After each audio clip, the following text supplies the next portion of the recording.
Bonjour. Merci de nous suivre sur la chaîne Sema Bible. Si c'est la première fois que vous nous regardez, n'oubliez pas de vous abonner afin d'être informé de la sortie d'une nouvelle vidéo. Le sujet de cette leçon: la victoire du Christ sur la mort. Prions. Notre Père Céleste, nous te remercions pour cette importante leçon. Ouvre notre cœur afin que nous puissions la comprendre. Aide-nous à mettre en pratique ce que nous apprenons. Au nom de Jésus. Amen. Lisons le texte clé de cette leçon. Quand je l'ai vu, je suis tombé à ses pieds comme un mort. Il posa sa main droite sur moi et me dit: « N'aie pas peur. Je suis le premier et le dernier. Je suis celui qui vit. J'étais mort, mais regarde, je suis vivant pour les siècles des siècles. Et je tiens les clés de la mort et du lieu des morts. » Apocalypse, chapitre 1, versets 17 à 18. L'un des enseignements les plus importants de la foi chrétienne est que Jésus s'est bel et bien réveillé d'entre les morts. Paul nous dit que si Jésus ne s'est pas réveillé, nous sommes perdus. Si ceux qui sont morts ne sont pas ressuscités, alors le Christ non plus n'est pas ressuscité. Et si le Christ n'est pas ressuscité d'entre les morts, votre foi ne sert à rien. Vous êtes encore coupable de vos péchés. Et ceux qui sont en Christ et qui sont déjà morts sont perdus.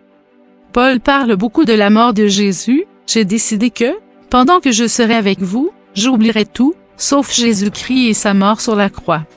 1 Corinthiens, chapitre 2, verset 2. Oui, Jésus est mort. Mais nous devons aussi nous rappeler que Jésus s'est réveillé d'entre les morts.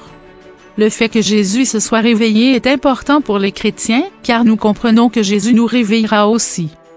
Dans cette leçon, nous allons apprendre la résurrection de Jésus en 5 points. Nous examinerons toutes les preuves que Jésus nous a données pour croire qu'il s'est réveillé d'entre les morts. Point numéro 1. Un tombeau scellé.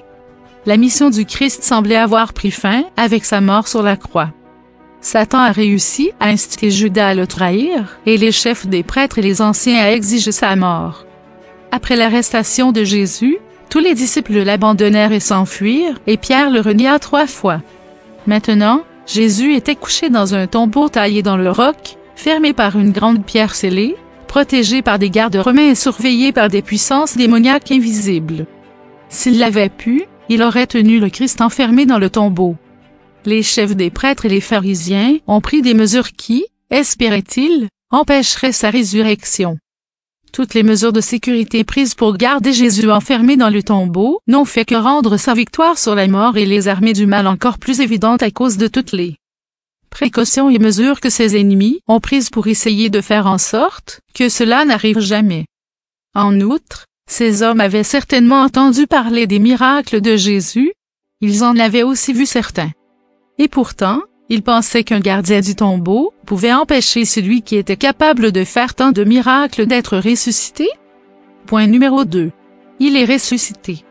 La victoire du Christ sur Satan et ses puissances maléfiques a été assurée sur la croix et confirmée par le tombeau vide. Lorsque Jésus a été mis au tombeau, Satan a triomphé. Il a osé espérer que le Sauveur ne reprendrait pas sa vie. Il revendiqua le corps du Seigneur et mit sa garde autour du tombeau, cherchant à retenir le Christ prisonnier. Il s'est mis en colère quand ses anges ont fui à l'approche du messager céleste. Quand il vit le Christ sortir en triomphe, il sut que son royaume aurait une fin, et qu'il devait finalement mourir.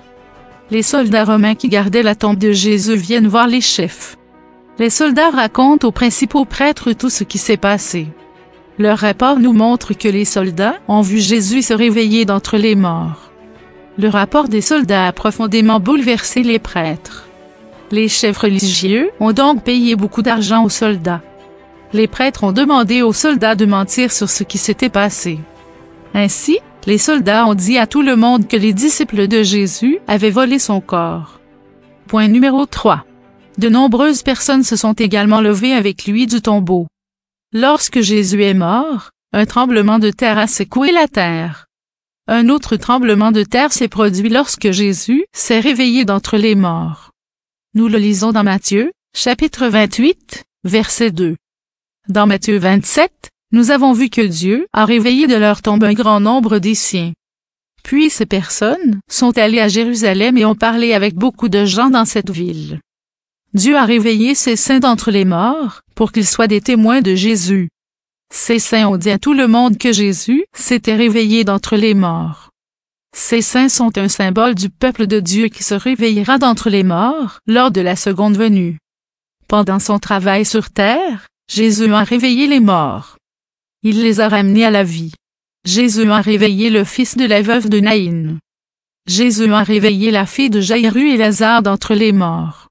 Après que Jésus les a tous réveillés, ils ont continué à vivre de nouveau. Mais ils doivent mourir à l'avenir. Mais pas les personnes qui se sont réveillées de la tombe lorsque Jésus a été ressuscité. Non, Dieu a donné à ces personnes la vie éternelle. Puis ces saints sont montés au ciel avec Jésus. Ils étaient les trophées vivants de Jésus. Point numéro 4. Les témoins du Christ ressuscité. Les deux anges présents au tombeau vide ont dit à Marie-Madeleine et à d'autres femmes que Jésus s'était réveillé d'entre les morts. Mais bientôt, Jésus lui-même est venu vers les femmes. Elles l'ont adoré. Jésus est également apparu à Pierre et à ses deux disciples sur le chemin d'Emmaüs. Ils étaient enthousiastes à l'idée que Jésus leur parle. Lorsque Jésus est arrivé dans la chambre haute, ses disciples ont eu très peur pendant un court moment. Puis ils ont été remplis de joie à la vue de ce qui s'était passé. Dans le chapitre 15, verset 6, de la première épître aux Corinthiens, nous lisons que 40 jours se sont écoulés entre la résurrection de Jésus et son départ au ciel. Pendant cette période, plus de 500 de ses disciples l'ont vu en même temps. Lorsque les disciples de Jésus ont dit pour la première fois à Thomas qu'ils avaient vu Jésus, celui-ci a douté. Thomas a dit, « C'est difficile à croire. » Une semaine plus tard, Jésus est revenu vers ses disciples. Thomas était également présent et l'a vu. Dernier point. Les premiers fruits de ceux qui sont morts.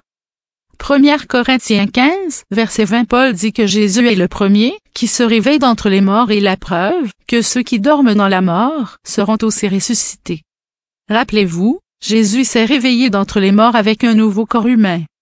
Son corps humain était éternel. Mais Jésus avait les marques des clous de la croix dans ses mains et ses pieds. Cela signifie-t-il que lorsque nous nous réveillerons d'entre les morts, nos corps seront également marqués par les cicatrices des blessures et des douleurs que nous avons subies dans le passé? La réponse est que nous aurons un nouveau corps sans aucune cicatrice. Mais Jésus est différent.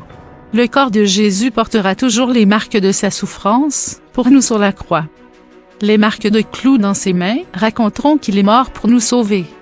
Les marques de clous montreront le prix que Jésus a payé pour acheter notre liberté de la punition du péché et de la mort. Chers amis, Jésus a crié depuis la croix, « Tout est accompli ». Les morts ont entendu le cri de Jésus. Le cri de Jésus est entré dans les tombes. Sa voix a appelé les dormeurs à se réveiller. La même chose se produira lors de la seconde venue. La voix de Jésus sera entendue du ciel. Sa voix entrera dans les tombes et les ouvrira. Les morts en Jésus se réveilleront. Ils sortiront de leurs tombes.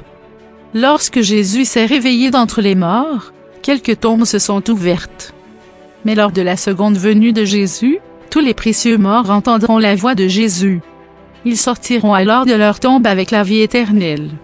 La même force qui a réveillé Jésus d'entre les morts réveillera son Église d'entre les morts. C'est la fin de cette leçon. Que Dieu vous bénisse.